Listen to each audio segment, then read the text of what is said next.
Merci de votre fidélité, mesdames, messieurs. Bienvenue dans votre émission Opinion. Cette semaine, nous recevons sur ce plateau le docteur Cheikh Tidiane Gadio. Il est le président du mouvement MPCL Luy Jotna. Bienvenue à vous, docteur. Merci beaucoup, Ndeye Fatou. Merci encore une fois pour cette invitation. Ça fait, je crois, à peu près 1 an qu'on ne s'est pas vu. Oui. Certains ont l'impression que je suis un peu trop invité par Walfadjri. Non, du tout. Mais la vérité, c'est que ça fait presque 1 an. Oui. Et je voudrais, comme à mon habitude d'ailleurs, saluer mon grand frère ami Sidi Lamine Niasse et le féliciter pour le rôle que Walfadjri continue de jouer dans ce pays. C'est vraiment un média de référence et nous sommes tous très fiers de vous tous et de l'excellent travail que vous faites dans des conditions extrêmement difficiles. Merci. Et si vous permettez, Ndeye Fatou, avant même qu'on avance dans l'émission, je voudrais dire que c'est un jour de tristesse pour moi parce que je viens d'apprendre le décès de Jeanne-Martin Cissé, une grande dame du panafricanisme qui a beaucoup fait pour le Sénégal, pour la Guinée et pour l'Afrique en général, qui était une amie de Sékou Touré, de Kwame Nkrumah, de tous les grands leaders du panafricanisme. Et elle est décédée mardi à Conakry. Ses funérailles sont prévues pour dimanche. Le peuple de Guinée veut la célébrer. Je lance un appel personnellement à tous les panafricanistes à travers le Sénégal, l'Afrique de l'Ouest, le monde entier, toute la diaspora, de rendre hommage à cette dame, véritable égérie du combat panafricaniste. Je rends hommage à ses amis qui sont encore là au Sénégal, Mme Awagé et les autres, les femmes qu'on appelle les porteuses de pancartes. Récemment, on a beaucoup parlé de Jeanne-Martin Cissé. À l'IPS, l'Institut panafricain de stratégie, nous avons une très belle photo de Jeanne-Martin Cissé pour parler aux générations actuelles de cette grande dame. Elle vient de nous quitter. Elle a été la première femme au monde, pas africaine ou guinéenne, la première femme au monde à présider le Conseil de sécurité des Nations Unies en 1972. Ah oui? Parce qu'elle était représentante permanente de la Guinée à New York. C'est elle qui a organisé la sortie de Myriam Makeba pour qu'elle puisse venir aux Nations Unies et prendre la parole au nom du combat contre l'apartheid. Elle était connue dans son engagement contre l'apartheid, son engagement pour l'indépendance de nos pays, guinéenne, sénégalaise d'une certaine manière parce qu'elle a longtemps vécu au Sénégal. Et dans les années de braise, les années de combat pour l'indépendance, Jeanne-Martin Cissé et certaines de nos mamans, aujourd'hui ce qu'on appelle les mamans de l'indépendance, ont joué un rôle extraordinaire. Il est injuste que l'histoire de l'Afrique, comme parfois on sait le faire, ignore sa contribution et son rôle extraordinaire pour notre émancipation. Nous lui devons beaucoup. À notre niveau, le groupe Walfadjri, par ma voix, vous présente nos sincères condoléances à vous, mais aussi à toute sa famille. À toute sa famille. Et un de ses fils est très connu au Sénégal, c'est Pape Camara, Pape Mohamed Camara, ancien interprète du président Abdoulaye Wade, et qui est actuellement en Guinée, sénégalo-guinéen comme sa mère. Merci. Docteur Cheikh Tidiane Gadio, on vous connaît bien sûr, mais n'empêche, on va dire que vous êtes docteur, ancien ministre d'État, ministre des Affaires étrangères, président de l'IPS, Institut panafricain de stratégie, et président du mouvement panafricain et citoyen MPCL Luy Jotna. A-t-on dit l'essentiel sur votre parcours? Comme d'habitude, excellent résumé. On n'a pas besoin de dire plus. Merci. Depuis le référendum du 20 mars 2016, on constate que vous êtes dans un mutisme. Qu'est-ce qui l'explique? En vérité, je ne suis pas tout à fait dans le mutisme. Je mène les combats qui me semblent les plus essentiels, aussi bien pour le Sénégal que pour l'Afrique. Je suis très impliqué, encore une fois, dans la mobilisation et des opinions et des élites africaines pour faire face à ce grand défi, le défi de la sécurité, qui est venu se rajouter aux défis que nos États n'ont jamais pu relever depuis l'indépendance. J'ai toujours dit que les fondamentaux du développement n'avaient pas encore été résolus en Afrique, l'agriculture, l'éducation, la santé, les infrastructures. Ces questions-là restent dans l'agenda de tous les États africains. C'est pour ça que je conteste le paradigme, du développement choisi par nos pays, ce que j'appelle les chevauchées individuelles qui mènent à un échec collectif. Il est temps de revenir à la réalité, à la vérité historique, que l'Afrique n'a d'avenir, nos États n'ont de chance d'avenir que dans l'unité. Donc c'est pour ça que je continue ce travail. Maintenant, effectivement, il s'est passé des événements au plan politique. Nous étions en train de restructurer notre mouvement, de le remobiliser et de relancer nos activités. Et là, maintenant, la machine est en place et nous allons, entre guillemets, déferler dans le pays, aller partout parce que nous pensons que la situation du Sénégal est grave. Elle est grave, elle est grave. très sérieuse et que le tintamarre politique, les tiraillements que nous entendons aujourd'hui ne traduisent pas le niveau de désarroi des populations de ce pays. Donc, j'espère que dans l'émission, on aura le temps de revenir sur toutes ces questions. On va y revenir. En parlant de sécurité, à Dakar, le 3e Forum international sur la paix et la sécurité a vécu, mais cette fois-ci, pas organisé par vous, le docteur Cheikh Tidiane Gadio. Avez-vous été associé dans cette organisation ou bien? Pas du tout. Nous avons même été notifiés par l'État du Sénégal que l'État avait décidé de rompre, disons, d'arrêter sa collaboration avec notre institut quant à l'organisation de ce forum. À mon avis, je ne vois qu'une seule raison, parce qu'il n'y a qu'une seule chose qui s'est passée entre-temps, c'est la décision de notre parti politique de voter non au référendum de l'année dernière. Ce qui est triste un peu, c'est ce type de fonctionnement parti-État, c'est-à-dire quand un parti politique qui est au pouvoir n'emporte pas votre adhésion sur une certaine question, on utilise les moyens de l'État pour régler ce problème. À l'époque, l'Institut était dirigé par 2 leaders politiques connus au Sénégal, Cheikh Tidiane Gadio, président, Landing Savané, vice-président. Landing Savané a voté oui, Cheikh Tidiane Gadio a voté non.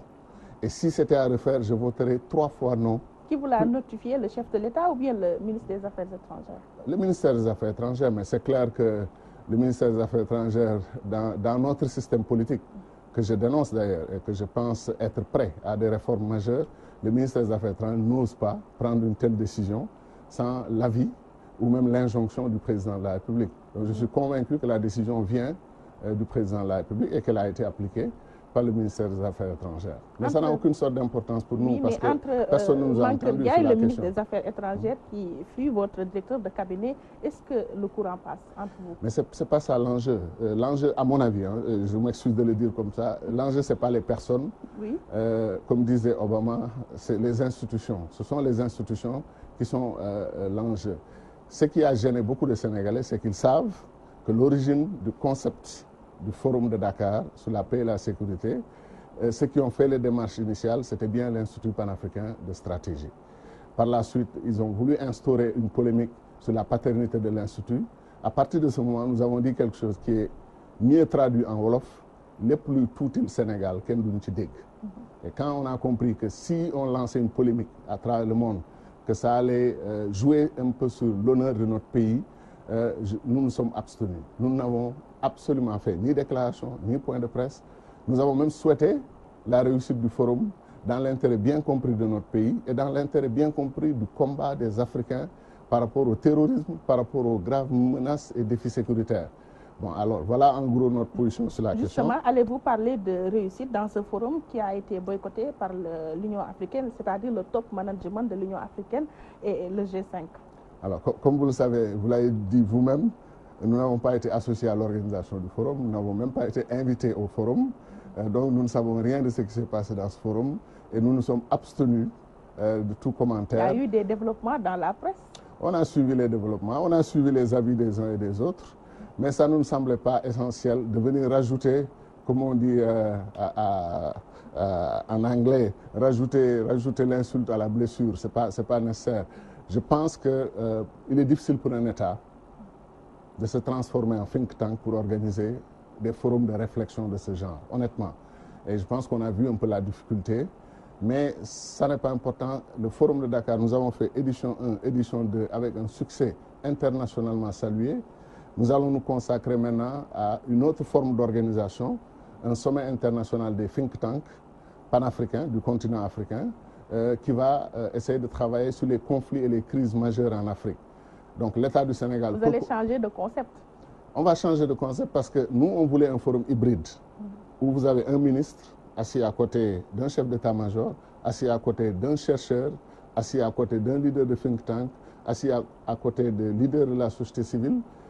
Ça nous semblait être important que pour une fois, hommes, femmes, jeunes et moins jeunes, spécialistes de différents horizons, se retrouvent autour de l'Afrique, au chevet de l'Afrique et de la crise sécuritaire en Afrique. C'était ça notre objectif. Ça a réussi premier forum, deuxième forum. On nous a dit qu'il fallait arrêter la collaboration. On l'a accepté. Donc, mais comme nous, on a une passion pour l'Afrique. on a une passion pour le Sénégal. On n'acceptera jamais de prendre ni la retraite, ni de nous éloigner des enjeux qui touchent le continent. Donc ce qu'on a fait, on a développé un nouveau concept qui a un succès important aujourd'hui et nous allons tenir notre rencontre et nous avons 3 ou 4 capitales africaines qui ont offert d'abriter cette rencontre. Donc Dakar est exclu? Pas du tout, pas du tout. Nous sommes Sénégalais, fiers d'être Sénégalais. Si on peut l'organiser dans notre pays, dans de bonnes conditions, on le fera. Mais on fera tout quand même pour éviter de donner l'impression d'une rencontre concurrente à celle de l'État du Sénégal. Nous souhaitons à l'État du Sénégal d'institutionnaliser le forum, de bien le faire, de bien le réussir. Nous allons toujours applaudir parce que c'est l'intérêt de notre pays qui passe avant nos intérêts. Mais comme les thèmes qui nous intéressent, les thèmes sur les graves crises majeures en Afrique, crise de la migration, crise de l'économie criminelle avec les narcotrafiquants, crise du terrorisme, plus les autres grands dossiers des conflits qui n'ont pas encore été réglés, RDC, Somalie, Libye, le Sahel, le G5, comme vous dites, le Sahel, ensuite Boko Haram et le bassin du lac Tchad. Nous pensons que les Africains doivent urgemment apporter des réponses. Et comment relever ce défi sans l'apport de l'État du Sénégal? Non, c'est que l'apport de l'État, dans ce cas, c'est intéressant peut-être au plan logistique, au plan finance et tout ça, mais l'apport de l'État, ce n'est pas au plan des idées. Au plan des idées, nous avons cette liberté de réfléchir sur ces questions. Les Fatou, c'est nous qui avons proposé. Certains le contesteront. Depuis 5 ans, qu'on mette urgemment en place des bases militaires panafricaines. Certains ont souri. Aujourd'hui, cette base militaire panafricaine existe au Tchad. Donc, une victoire a été remportée. Nous avons ensuite proposé des forces spéciales africaines pour faire face aux menaces du terrorisme et aux agressions des terroristes. Certains ont souri. Aujourd'hui, ces forces spéciales africaines, la dernière réunion du G5, c'était au cœur, au centre de l'ordre du jour. Donc, nous sommes en train de faire avancer des idées, de mener des combats totalement désintéressés, mais des combats au service de l'Afrique, de nos pays et de nos populations. Comme l'Afrique vous tient à cœur, à propos de l'Union africaine, quelle lecture portez-vous sur l'échec de la candidature du professeur Abdoulaye Bathily au poste de président de la dite commission? Je savais que cette question allait venir et les Sénégalais ont noté que depuis 1 mois, il y a eu beaucoup de discussions là-dessus. On ne m'a pas entendu. Oui. Et vraiment, je ne veux pas vous décevoir, mais je ne veux pas trop me prononcer sur cette question. D'autant plus qu'en bon panafricain, si notre sœur du Botswana avait remporté les élections, je l'aurais soutenu. Si c'était le ministre des Affaires étrangères de Guinée équatoriale, je l'aurais soutenu. Bien entendu, j'ai beaucoup de considération et de respect pour le professeur Abdoulaye Bathily. Et d'ailleurs, je pense qu'il faut que les gens soient extrêmement vigilants à ne pas confondre ou mélanger certaines choses. Abdoulaye Bathily, c'est un grand leader politique au Sénégal, qui a eu un parcours exceptionnel en tant que leader politique, qui a formé beaucoup de générations de patriotes, de démocrates, de révolutionnaires sénégalais, et qui est un grand professeur d'université, un grand historien, beaucoup de grands, pour dire que j'ai l'estime et le respect que j'ai pour lui. Donc voilà, il a tenté une aventure pour apporter toute cette contribution, cette expérience qu'il a accumulée pendant des années au service de l'Afrique. L'Afrique a fait un autre choix. À mon avis, les Sénégalais doivent aussi respecter le choix fait par l'Afrique. Le ministre des Affaires étrangères du Tchad qui a été choisi, ancien Premier ministre, un homme très bien éduqué au plan intellectuel, universitaire, juriste de formation, qui a été longuement ministre des Affaires étrangères, qui a été mon collaborateur et mon ami. Nous avons ensemble ici obtenu l'accord Tchad-Soudan. C'est moi qui, bien sûr... Mahamat. Moussa Mahamat Faki. C'est un ami. C'est quelqu'un avec qui j'ai travaillé, qui me respecte énormément et que je respecte énormément. Donc, pour moi, il n'y a pas vraiment... Les Sénégalais ont été touchés. Le seul hic, c'est que le résultat a été catastrophique. Les Sénégalais ont été touchés dans leur orgueil national normal, pour ainsi dire. Et puis, on sortait d'une défaite des Lions, du football. Ensuite, on a eu l'affaire de l'Union africaine et tout ça. Bon, le bilan d'un processus historique, il est difficile de le faire pendant que le processus se déroule. Il y aura un jour assez de recul pour revenir sur ce qui s'est réellement passé. Nous avons certainement commis des erreurs. Lesquelles? Je ne vais pas...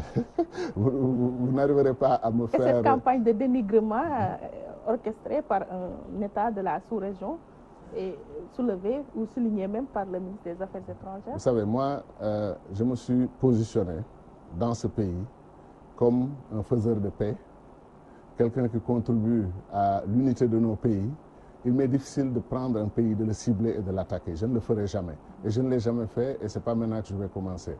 Je pense que tous ces pays sont des pays frères. Nous sommes une grande famille, la grande famille africaine. Mais qui n'ont pas voté pour le Sénégal. Mais c'est pas parce que pays de la CEDEAO. Oui, si quelqu'un avait déjà un engagement. Parce que vous savez que la première clôture des candidatures, c'était le 30 mars. Le 30 mars, la candidature du Sénégal a été annoncée un peu plus tard. Donc, ceux qui déjà avaient négocié avec les anciens candidats avaient déjà pris des engagements. Certains ont respecté ces engagements, n'est-ce pas? Pour les autres, il y a eu effectivement, disons dans l'apparence, on est allé un peu dans les candidatures régionales, donc candidature de la CEDEAO, candidature de la CEMAC, de la CEAC, candidature de la SADC, etc. Oui. Ce qui, au fond, pour moi, n'est pas une bonne chose, parce qu'il ne faut pas qu'on mette les régions les unes contre les autres. C'est ce que Kwame Nkrumah a appelé substituer la loyauté continentale à la loyauté régionale. Ce qui fait que certaines régions sont opposées aux autres régions. Ce n'est pas ça l'Afrique que nous voulons. L'Afrique que nous voulons, c'est un dialogue permanent, une alliance permanente des régions du continent, mais des régions d'abord unies, qui lèvent toutes les barrières, obstacles à leur développement. Et ces régions ensemble nous donnent ce que nous souhaitons voir un jour, les États-Unis d'Afrique. C'est le jeu des États. C'est le jeu des États qui a amené cette situation. Vous savez, il y a tellement de choses à nuancer dans la vie. Moi, avant, on répète les formules toutes faites du genre, les États n'ont pas d'amis, n'ont que des intérêts. Ce n'est pas vrai. Les États ont des amis. Ah oui? Le Maroc est un ami du Sénégal. On peut pratiquer cette théorie? On peut pratiquer cette théorie et on la pratique beaucoup. C'est-à-dire quand un État a de l'affection pour vous, quand les États-Unis ont adopté le Sénégal, vous vous rappelez du temps de Wade, quand j'étais moi très proche d'abord de Colin Powell, Condoleezza Rice et ensuite Hillary Clinton, mais on me disait que tout ce que demande le Sénégal est prêt à prouver. C'est-à-dire vous le demandez, vous l'obtenez. C'est ça ce que j'appelle l'amitié qui se crée entre les nations et entre les pays. Oui. Et le Sénégal et l'Arabie Saoudite, on connaît la relation, le Sénégal et le Maroc, le Sénégal et la France, etc., etc. Donc quand on vous dit que les États n'ont pas d'amis, n'ont que des intérêts, oui, à mon avis c'est une simplification. Les États ont des amis, ont des intérêts. D'ailleurs, notre amitié avec le Maroc nous a coûté ce poste de président de la Commission de l'Union africaine. Ce qui est une profonde injustice dans la façon de formuler les choses. Honnêtement, je pense que ce n'est pas vrai, du tout. Ah oui? Je ne veux pas trop entrer dans le débat sur ce qui s'est passé à l'Union africaine, mais quand le Maroc annonçait son retour à l'Union africaine en juillet, quand le roi écrivait cette lettre extraordinaire pour un panafricain comme moi, une lettre magnifique, le Sénégal avait déjà annoncé sa candidature. Le Sénégal avait déjà commencé sa campagne. Donc les stratégies par rapport au Sénégal n'ont rien à voir avec le retour du Maroc. Et le retour du Maroc était même un problème que le Maroc prenait en charge jusqu'au dernier moment, au début du sommet. Vous avez vu qu'il a fallu le deuxième jour des interventions des débats. Ça n'avait strictement rien à voir. Et qu'est-ce qui nous a perdu? Ben, je ne dirais pas mon opinion totalement sur la question. Je la réserve. Comme j'ai dit, il faut continuer d'approfondir la réflexion.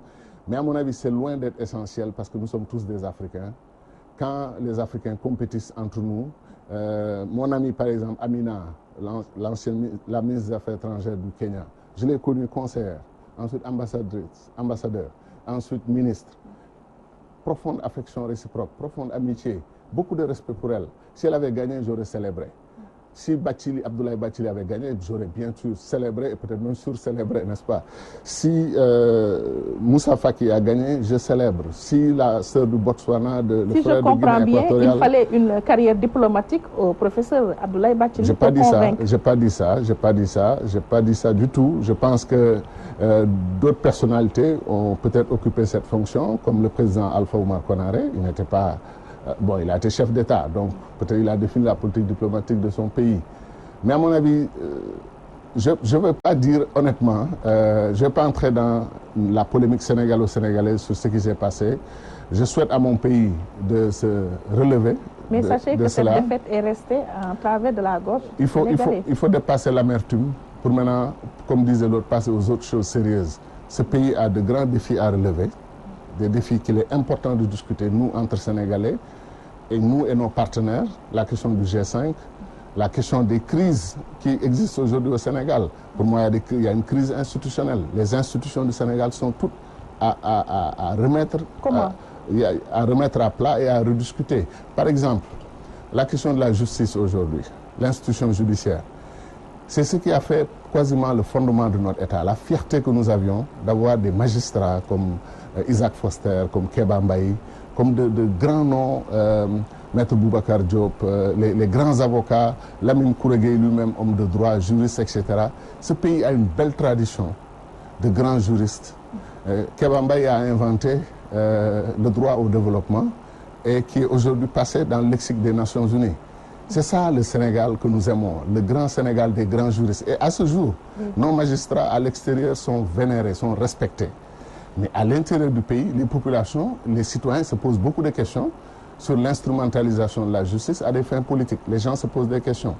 Ensuite, nous avons créé un système politique hérité de la Ve République française, mais un système qu'il nous faut prendre et le mettre de côté et inventer un autre système qui apprenne de l'expérience et des erreurs du système de la Ve République, parce qu'il est temps qu'on change le fonctionnement de nos institutions. Le président de la République ne peut pas continuer à être le président du Conseil supérieur de la magistrature. Pour cela, vous dans un proposez pays, une nouvelle constitution. Non seulement une nouvelle constitution, mais une claire séparation des fonctions et des institutions. Si la justice doit être totalement indépendante, pour pouvoir garantir beaucoup de choses qui nous intéressent, nous, les citoyens, parce que c'est la justice qui est notre recours, notre premier recours et notre dernier recours. Le président de la République ne peut pas être le président du Haut Conseil supérieur de la magistrature. Nous donnons trop de pouvoir à l'institution présidentielle. C'est ça qu'on nous appelle régime présidentiel. Et ces pouvoirs créent un monarque, ce qu'on appelle un monarque en république. Même les inventeurs du système veulent le remettre en cause. Ils ramènent le mandat de 7 ans à 5 ans. Nous, on est là aujourd'hui englués dans un septennat qui va être extrêmement difficile, que nous n'avons pas voulu. Et on nous avait promis qu'on allait le ramener à 5 ans. Finalement, on est resté dans le septennat et ça va être extrêmement difficile jusqu'à la fin parce que aujourd'hui, les citoyens ont commencé à grignoter du pouvoir que les élites avaient récupéré. Et les citoyens ne veulent plus des mandats interminables, des mandats de 7 ans. Donc, l'institution présidentielle pose problème. Il y a deux concepts que nous utilisons au Sénégal. Je ne suis pas juriste, mais mes amis juristes avec lesquels je discute sont d'accord avec moi qu'il faut revisiter ces concepts. On dit que le président de la République est la clé de voûte des institutions. Pour ainsi dire, c'est quoi cette histoire? Il est joueur dans un match, en même temps il est l'arbitre. C'est lui qui siffle, c'est lui qui arbitre le fonctionnement normal des institutions. Il est l'exécutif, comme aux États-Unis, Barack Obama ou Trump ou un autre. Vous êtes l'exécutif, vous prenez toutes les prérogatives que vous donne l'exécutif, mais vous laissez la Cour suprême et vous laissez le Congrès, et le Parlement et Sénat faire le travail indépendant. Ce n'est pas que vous laissez, vous ne pouvez même pas, parce qu'ils sont protégés. Chez nous aujourd'hui au Sénégal, les Sénégalais raillent leur Assemblée nationale, passent leur temps à dire c'est la plus mauvaise législature que nous avons eue, ça c'est pas une Assemblée nationale, etc. etc. Ensuite, ils critiquent le système judiciaire. Ensuite, ils critiquent l'exécutif. Donc, quand toutes les institutions sont critiquées, et je termine sur un point qui me semble important, c'est l'histoire du président de la République et le gardien de la Constitution. Je ne suis pas d'accord. Il n'est pas le gardien de la Constitution. Nous devons avoir la Cour suprême qui garde la Constitution comme un texte sacré qui met tous les Sénégalais ensemble autour d'un ensemble de règles de jeu sur lesquelles nous sommes d'accord. Comment le président de la République peut garder la Constitution, lui-même surveiller la Constitution alors que la Constitution doit le juger ses actes et lui demander de conformer ses actes à la Constitution? Donc ce n'est pas possible qu'il soit le gardien, le défenseur, le premier défenseur de la Constitution, quand lui-même la Constitution s'applique à lui et lui implique des règles, lui impose des règles qui parfois ne sont pas tout à fait respectées. Donc franchement, je pense qu'il faut... Le Sénégal a une crise, à mon avis, institutionnelle. On est dans la situation... malheureusement, on ne devait pas y être parce qu'on avait beaucoup de progrès avant, celle que décrivait Obama. Les pays africains ont besoin d'institutions fortes et non d'hommes forts. Les hommes forts, c'est certains de nos dirigeants, surtout dans ce pays, terre d'intelligence, qui se mettent là dans des réunions à minuit ou après minuit avec quelques experts et qui pensent, comme on dit, qu'ils peuvent dribbler le peuple. C'est-à-dire, ils peuvent amener une idée sans que le peuple comprenne ou déconstruise l'origine de cette idée. Donc ce jeu-là, on doit l'arrêter. Que chacun respecte sa part de constitution, ce que la Constitution vous donne comme droit et prérogative. Et moi, je suis pour qu'on diminue de façon drastique et visible les pouvoirs du chef de l'État, les pouvoirs du président de la République. On ne peut pas nommer quelqu'un. Oui, on nomme quelqu'un. On lui dit, oui, on sait que c'est une constitution monarchique qui fait de vous un roi, mais on compte sur vous pour être raisonnable dans l'usage du pouvoir. Ça n'a pas de sens. Aujourd'hui, nous vivons sous la volonté d'un seul homme, pas des institutions, comme nous l'avons vécu sous Wade, sous Diouf et sous Senghor. C'est un peu ça notre système. C'est-à-dire, un homme aujourd'hui peut déterminer le destin de tous les citoyens, le destin de toute la nation.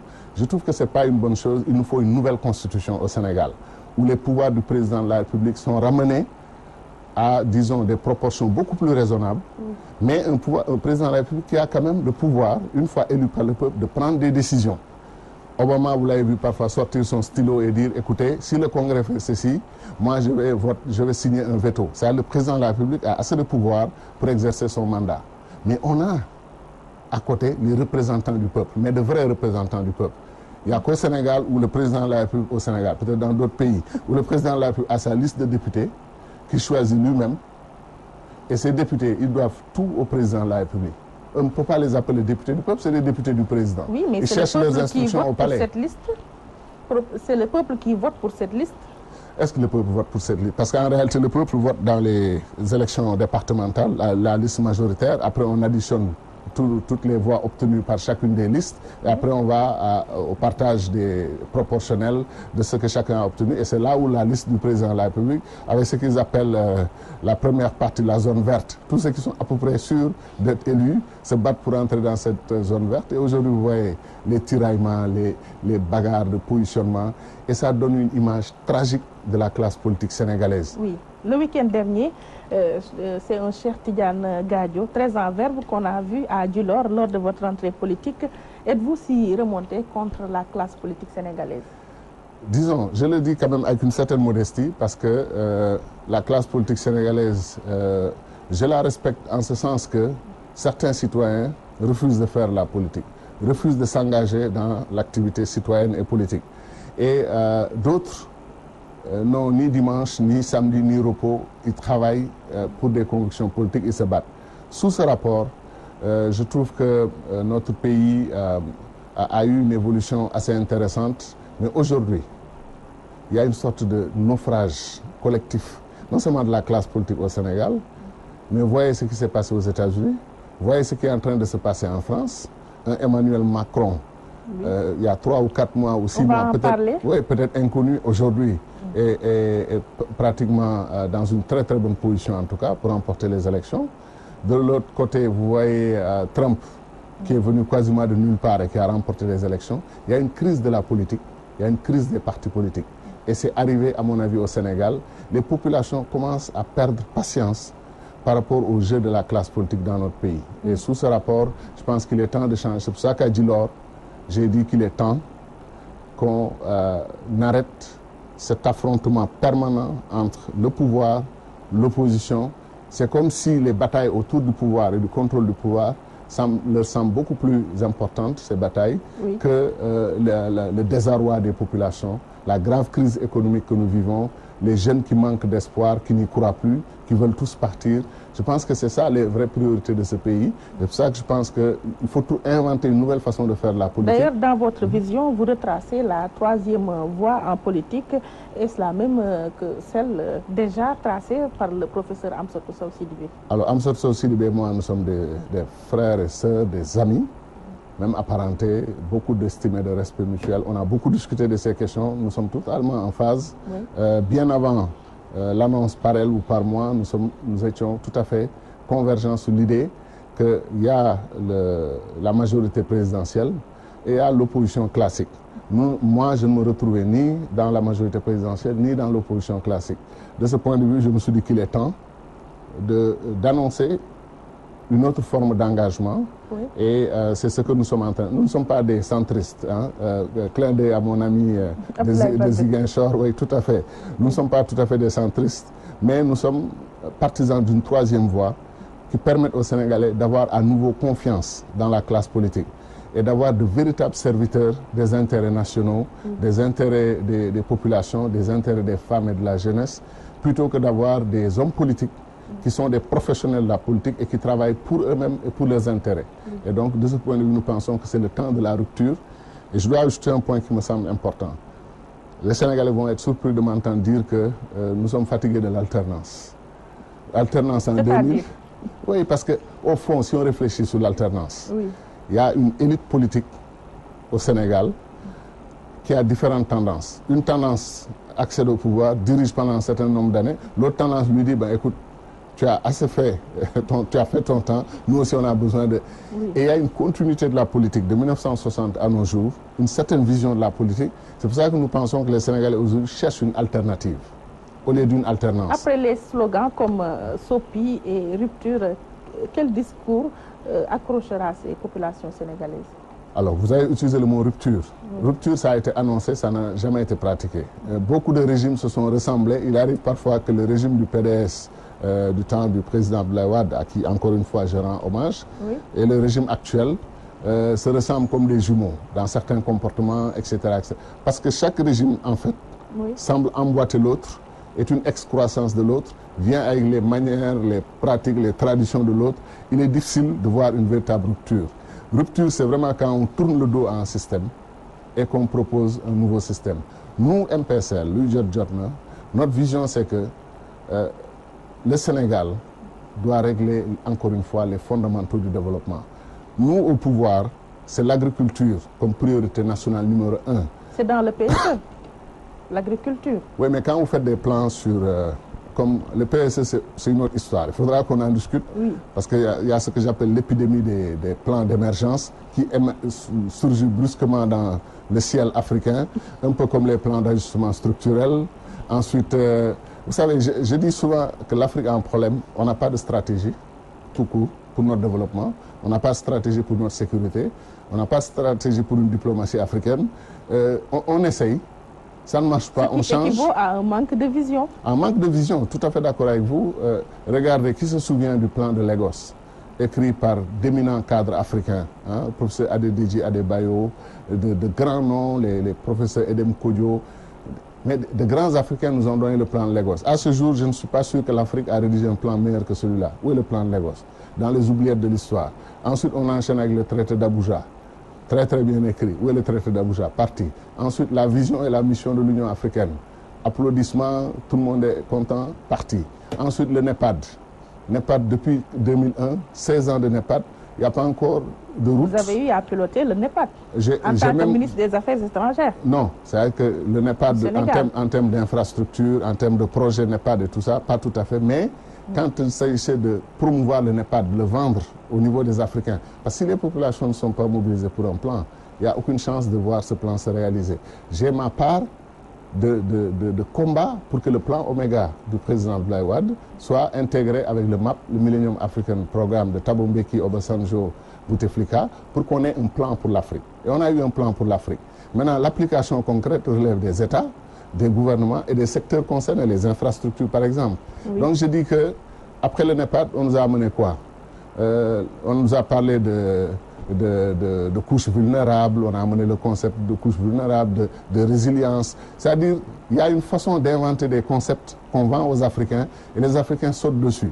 Après ça, maintenant, il y a les deux mouvements, les deux plans qui viennent d'arriver. Le plan 2063, Agenda 2063, qui m'a personnellement choqué. L'Afrique est sous le coup de l'urgence. Il y a des Africains qui meurent de faim. Il y a des poches de famine dans ce continent.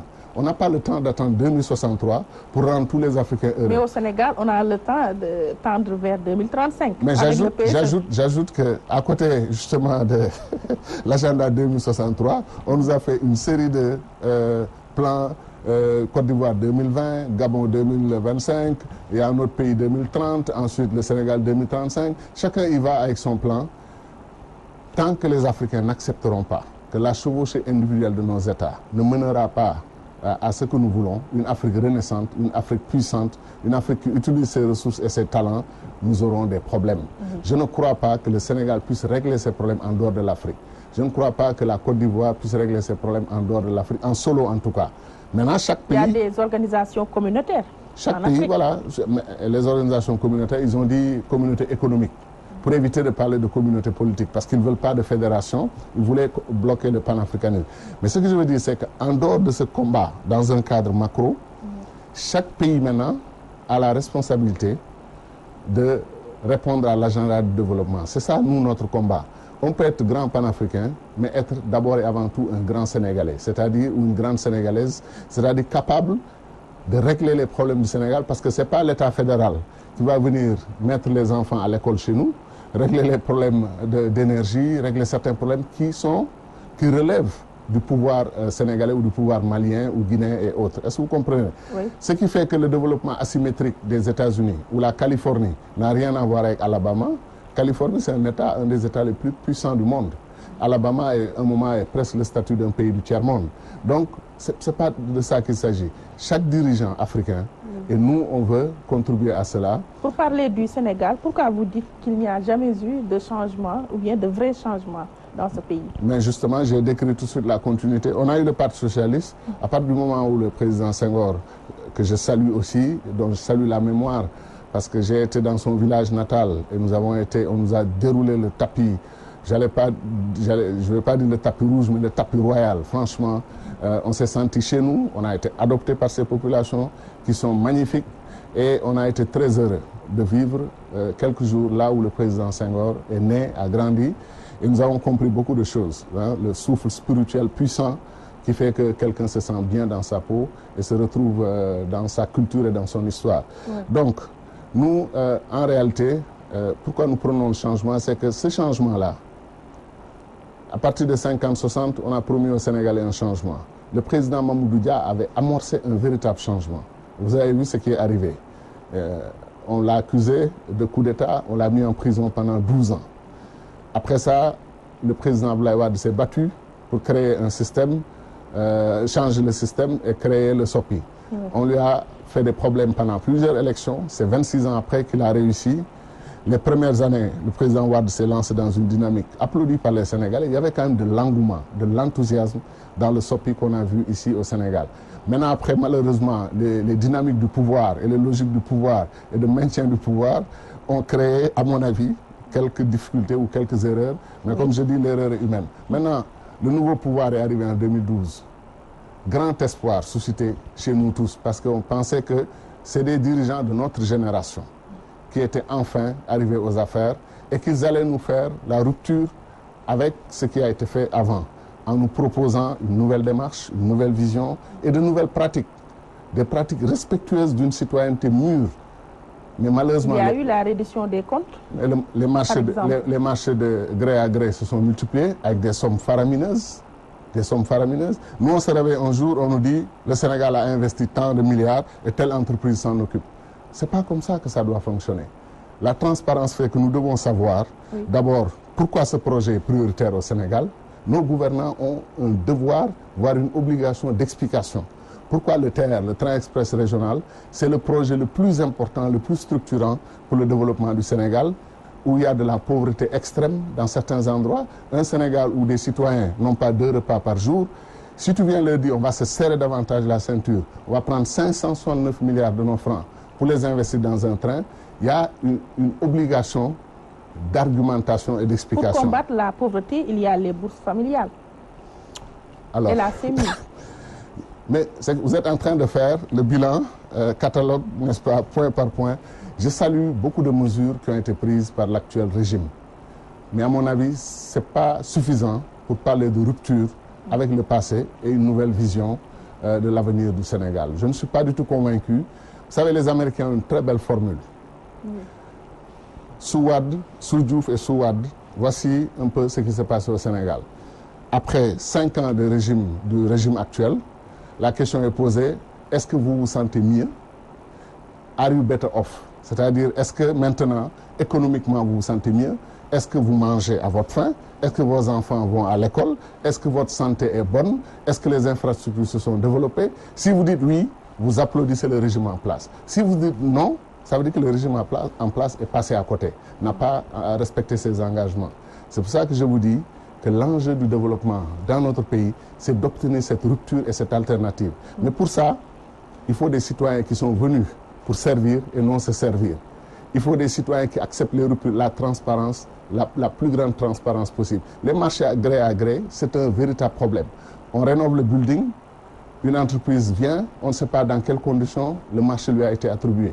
Ensuite, vous avez la cité administrative de Diamniadio. Vous ne savez pas dans quelles conditions l'appel d'offres a été fait, le marché a été attribué.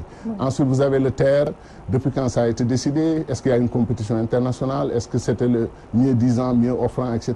Il y a tellement de questions autour de tous ces problèmes pour dire que pour nous, nous n'avons pas encore de rupture ni d'alternative. Globalement, comme il y a une crise institutionnelle, qu'est-ce que vous proposez comme vision et dont vous détenez l'exclusivité? Dire que je détiens l'exclusivité, ce n'est pas humble. Et tous les Sénégalais qui me connaissent savent que je suis très très humble. Mais je suis absolument convaincu que de par mon expérience internationale, de par mon expérience de gouvernement, j'ai fait quand même 10 ans à peu près l'appareil d'État, j'ai vu et j'ai revu, j'ai participé, j'ai pris note. Je sais qu'il est possible de faire beaucoup de choses pour ce pays.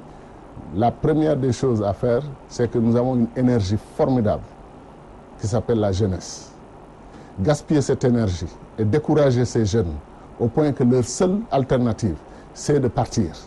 D'aller mourir dans le désert ou de se noyer dans la Méditerranée, c'est une catastrophe pour notre pays. Il faut accepter et renouer les fils du dialogue avec la jeunesse de ce pays. Cette jeunesse est porteuse de développement, elle est porteuse d'engouement. Nous, on a pensé un moment que si on faisait des agropoles dans ce pays, vous prenez la région de Matam, vous avez les phosphates. Nous pensions d'ailleurs dans notre programme que la ville de Matam devait être la première expérience d'agropole réussie. C'est quoi agropole? C'est une sorte de ville rurale où vous avez une université agronomique. Il y a les fermes agricoles qui ont été déjà mises. Vous avez de grandes fermes agricoles. Non mais vous savez, pour terminer sur l'agropole, vous créez un système de chaîne de valeur. Il y a une banque agricole, il y a des usines de fabrication de matériel agricole, de transport, de tracteurs par exemple. Vous avez des écoles. Vous avez beaucoup de choses qui sont orientées autour du système de l'agriculture, des fermes modernes, etc. Et vous avez une ville extraordinaire qui se développe avec des jeunes qui viennent, un engouement. Et cette ville se développe. Oui. Et nous avons une production qui est multipliée par 5, par 10, etc.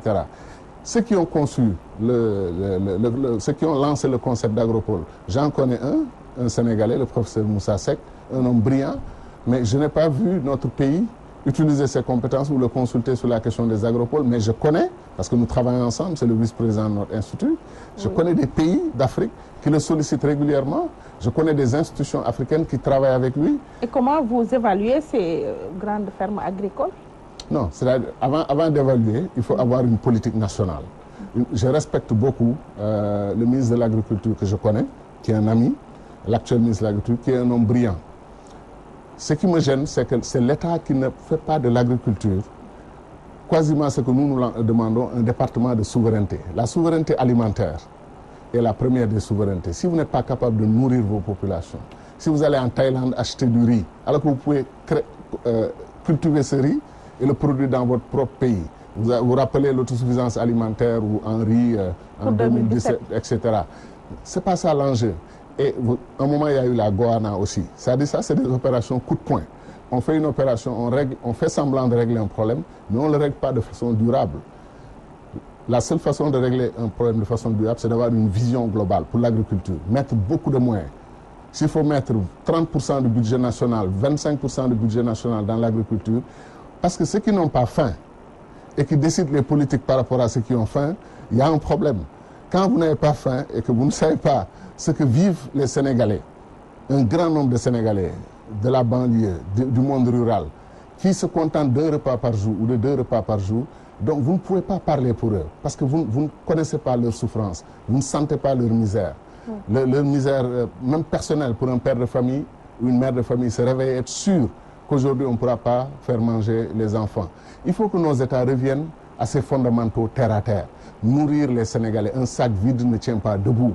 Et nous avons, nous, la terre, nous avons l'eau, nous avons toutes les ressources, nous avons les compétences et nous avons l'intelligence de pouvoir régler le problème de l'agriculture dans notre pays. Oui, régler le les problème Sénégalais, de mais aussi soigner les Sénégalais, surtout ceux qui sont malades du cancer.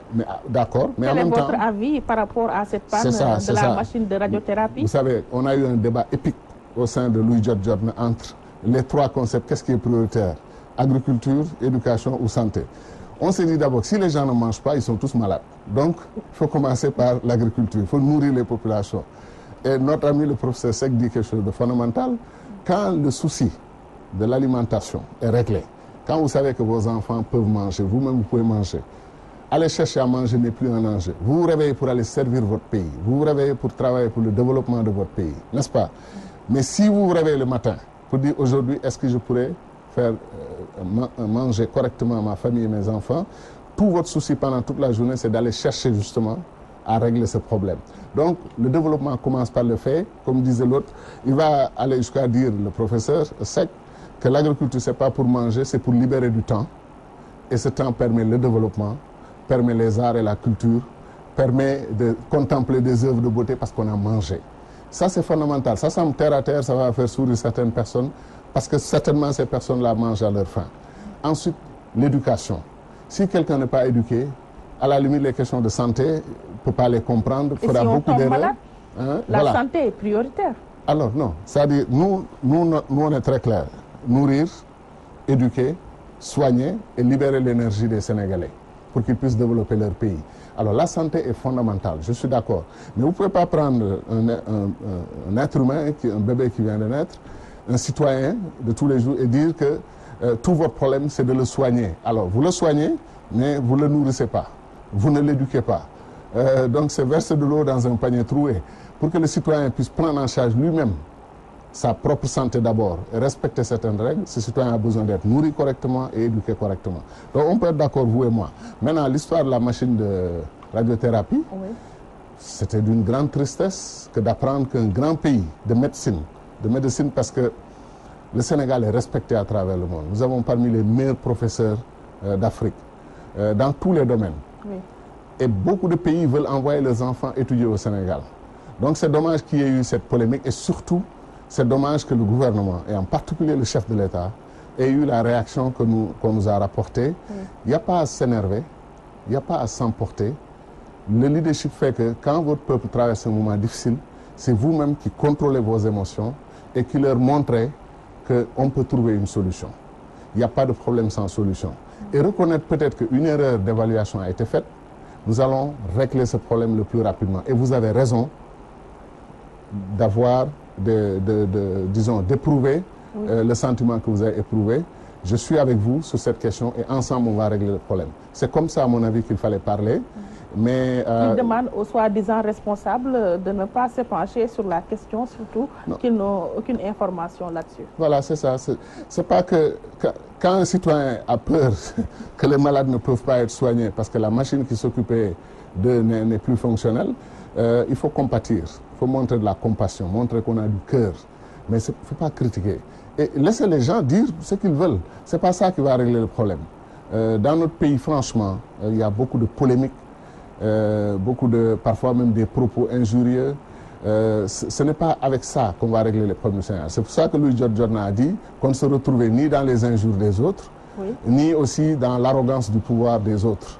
Nous pensons qu'il est possible de travailler pour un Sénégal réconcilié, un Sénégal rassemblé, pour que ceux qui sont au pouvoir dirigent le pays, ceux qui ne sont pas au pouvoir et qui ont des idées et des compétences apportent leur contribution jusqu'aux prochaines joutes électorales. Après, on proposera d'autres plans. En parlant de ces joutes, l'on s'achemine vers les élections législatives à la date du 30 juillet 2017. Militez-vous en faveur d'une liste commune au sein de l'opposition?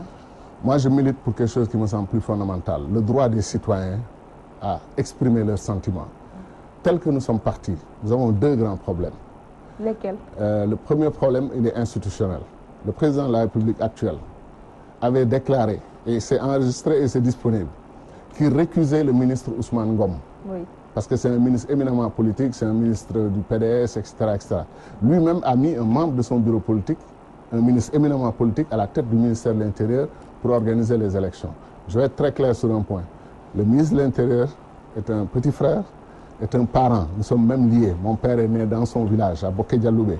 Nous sommes très liés, nous sommes de la même famille. Et moi, je n'attaque pas les membres de ma famille, je n'attaque pas les Sénégalais en général, et même les Africains. Je n'attaque personne. Oui. Mais ce que je dis, donc ce n'est pas sa personne qui est en jeu. Oui. Et même au demeurant, je le trouve très sympathique. Ce n'est pas ça l'enjeu. Oui. L'enjeu, c'est que nous avons, nous, Sénégal, avancé sur cette question.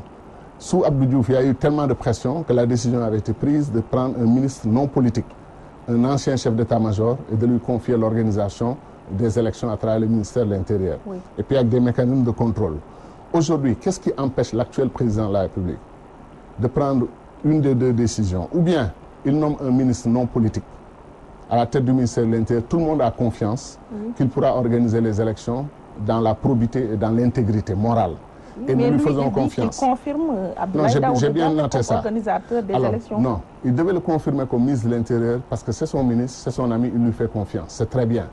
Mais quand la pression était énorme, il a aussi choisi de nommer un ministre délégué chargé des élections aux côtés du, au côté du ministre de l'Intérieur. Mais une personnalité, un bon technicien que tout le monde respecte, etc. Et ça, j'essaie de dire qu'on peut trouver des compromis. Il peut garder son ministre, mais il ne peut pas. Il est difficile de voir le ministre de l'Intérieur du Sénégal descendre dans notre communauté rurale. Nous sommes dans la même communauté rurale de Boké-Dialoumé, battre campagne contre l'opposition et après revenir à la télévision et dire à l'opposition, je suis désolé, vous avez perdu les élections. N'est-ce pas, ce sont les administrateurs civils qui organisent les élections? Non, l'administration territoriale, vous voulez dire. Oui. Je suis tout à fait d'accord pour leur implication. Je connais un pays africain où j'ai observé les élections. Je l'ai dit une fois, le président de la République n'était pas d'accord, mais on a le droit de ne pas être d'accord. Je trouve que le Bénin est beaucoup plus avancé que le Sénégal. Nous avons là-bas une cour constitutionnelle qui supervise les élections au plan des textes de la loi et autres. Et nous avons une commission électorale nationale autonome qui a toute l'infrastructure des élections. Le ministère de l'Intérieur ne fait que l'appuyer au plan sécurité, au plan surveillance des bureaux de vote, garde, etc. Mais cette institution organise tout.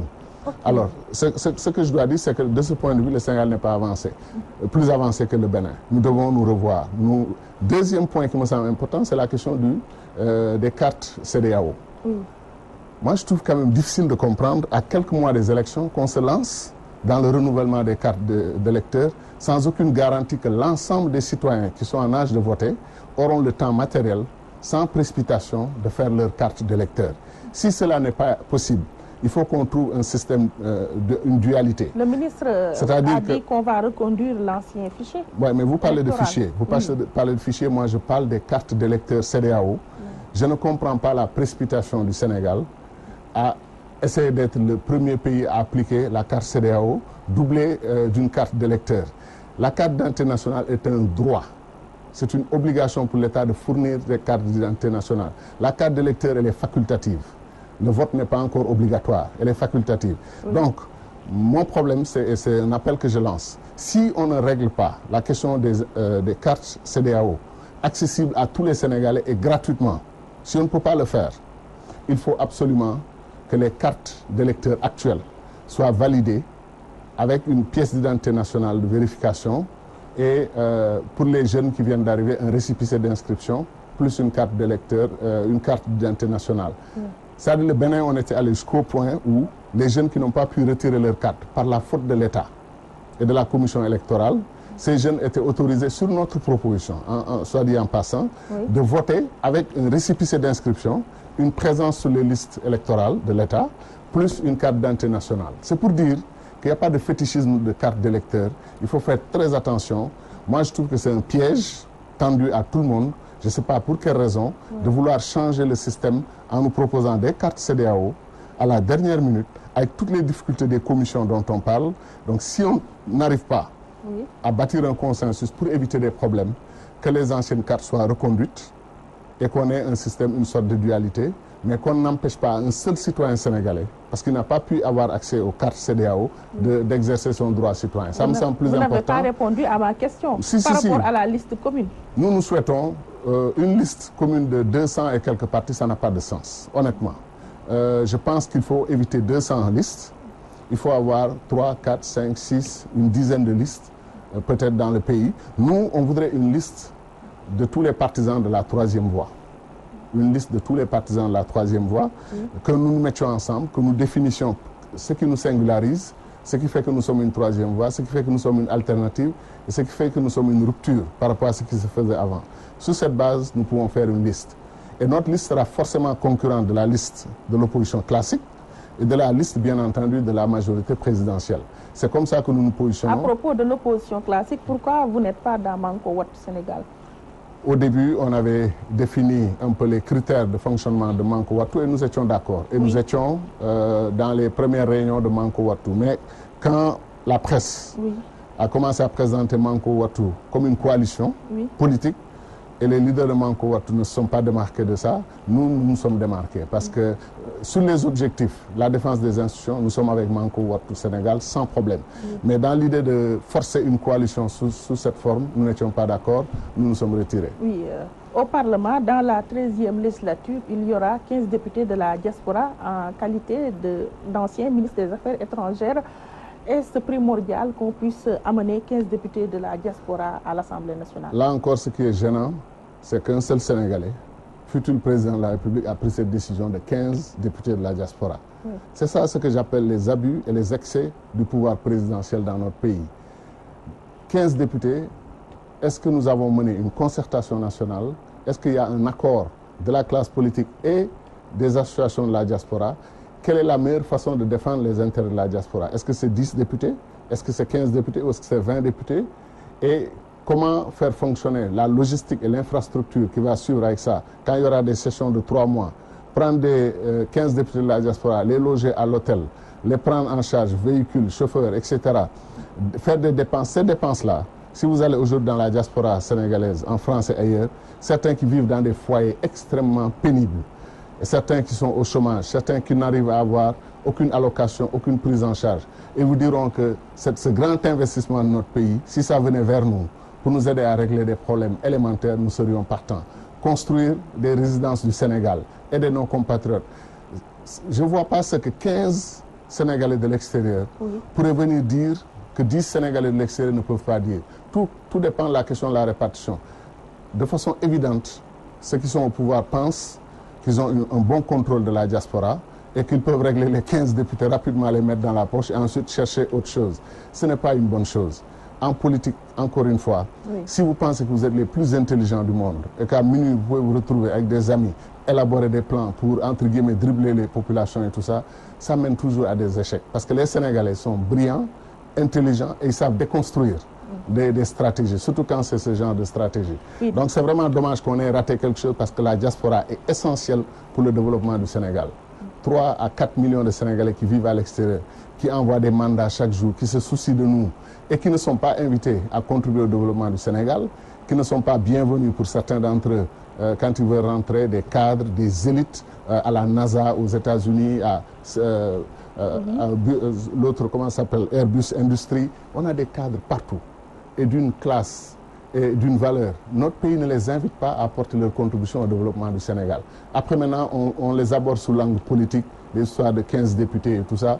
Encore une fois, on va rater le coche. Oui, dernière question. Le maire de Dakar, Khalifa Sall, a été auditionné à la DIC pendant 2 jours d'affilée suite à un rapport établi par l'inspection générale d'État et entré à la caisse d'avance. Quelle est votre appréciation par rapport à ce dossier? Alors, le maire de Dakar est un ami, est un frère, beaucoup d'estime et de considération pour lui. Je ne comprends pas, comme beaucoup de Sénégalais, on a plus de questions que de réponses.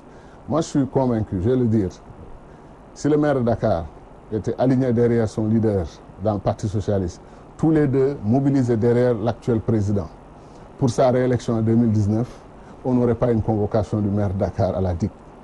À mon avis, le lien est très évident. Il a affiché des ambitions, qu'il n'a pas d'ailleurs prononcé clairement, mais il a affiché des ambitions et lui est inquiété. Il y a un autre, un ancien Premier ministre, dès qu'il a choisi les habits de l'opposition, on lui sort un dossier privé. En ce moment, j'étais très choqué, très vexé en tant que Sénégalais. On lui sort un dossier privé de sa famille. Vous voulez parler d'Abdoul Mbaye? Alors, la question c'est, qui va être le prochain? Est-ce que c'est Gadio? Est-ce que c'est un autre? Est-ce que chaque fois, est-ce que le délit d'ambition est consacré au Sénégal? C'est-à-dire quand vous avez des ambitions, vous commettez un délit. C'est l'entourage qui va voir un chef d'État pour lui faire attention à telle personne. Il a des ambitions. Vous vous rendez compte? Un Sénégalais qui n'a pas d'ambition n'a pas sa place dans ce pays. Tous les Sénégalais doivent avoir des ambitions. Ambition de servir leur pays, ambition de développer le Sénégal, ambition de protéger, de défendre le Sénégal, ambition de servir le Sénégal dans toutes les fonctions, y compris la plus haute fonction qui n'est la chasse gardée de personne. Donc franchement, la justice semble instrumentalisée pour régler des problèmes politiques. C'est comme ça que c'est perçu. Ça peut être vrai ou peut-être à nuancer, mais c'est un peu comme ça la perception. Et le monde entier nous écoute. Et si ça continue comme ça, nous serons obligés de porter le débat au plan national comme au plan international pour dire que nous voulons protéger l'exception sénégalaise. Nous avons déjà perdu cette exception sur beaucoup de plans, mais nous voulons protéger l'exception sénégalaise qui a fait la fierté de l'Afrique, qui a fait la fierté des comportements récents. Les agressions contre des citoyens parce qu'ils ont des ambitions, ce n'est pas acceptable et ce n'est pas le Sénégal que nous aimons. Je vous remercie, Dr Cheikh Tidiane Gadio. Je rappelle que vous êtes le président du MPCL Luy Jot Jotna et que vous étiez notre invité dans l'émission Opinion. C'est moi qui vous remercie. Merci à nos auditeurs et téléspectateurs qui nous ont prêté attention. Grand merci à toute cette équipe technique, en l'occurrence Cheikh Tidiane Diop et Cheikh Tidiane Ndiaye. Merci à Oustaz Assane Diouf pour la coordination. Excellente semaine à vous. Rendez-vous la semaine prochaine, Inch'Allah.